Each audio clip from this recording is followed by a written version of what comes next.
This was one opening to the courthouse initially when it was built, and it was 1937 before they closed this side up and moved the stairway that was here to the back side to go up to the second floor. So this has been closed for many years, and in its place they built a fireproof vault that goes from the basement up through the first floor and second floor. And for many years it housed the clerk's vault, where all the marriage records and so forth are. And the second floor was the recorder's office, where all the land records were maintained. So we were one of the early courthouses that was considered fireproof. At least our records were in a fireproof location. You probably have heard that there were a number of courthouses that had fires and the records were destroyed, but supposedly this was fireproof, and we would never have that problem here. But we do have a problem with motorcycles on Lincoln Way. And we had the marker over in the lawn over to the south there that was placed in 2001 that gives a lot of the history of the building. And this Indian was initially placed in 1976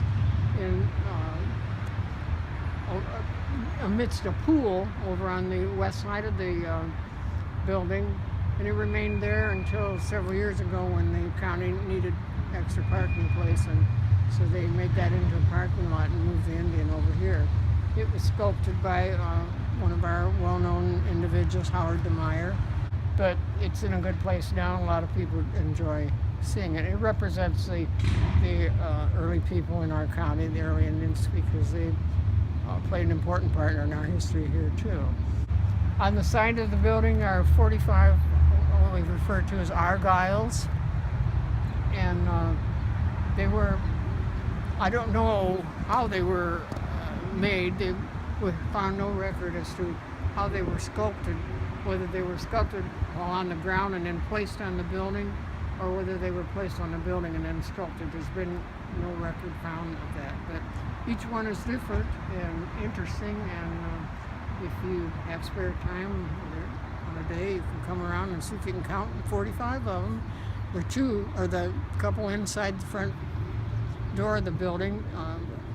The front door is not open to the public anymore. You have to come in the back door, but you could still go in and view it if you would like to check out the ones that are at the stairway in the front.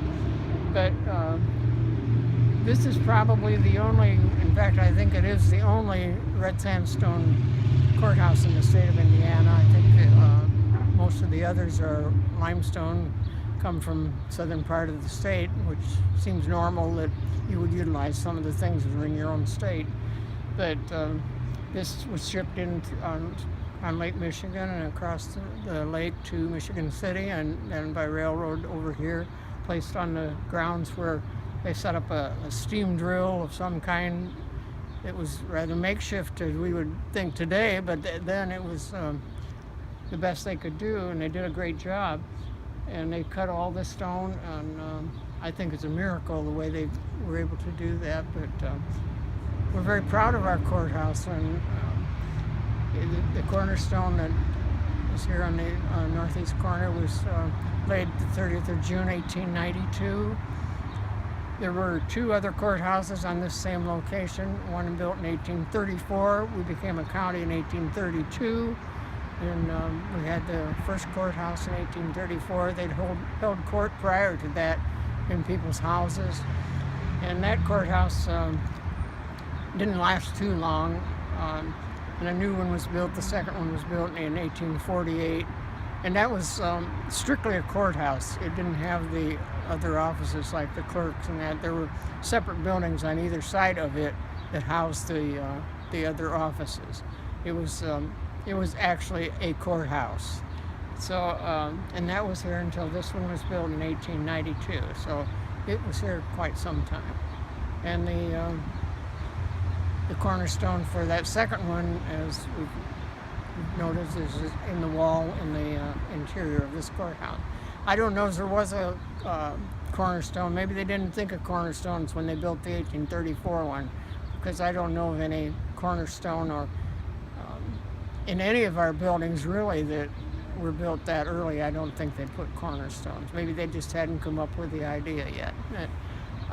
The first one was the 1848, but we don't know what's in there. Maybe someday when this courthouse goes down, if it ever does, we'll open both cornerstones, and we know what's in the one back here because we have a complete list of it.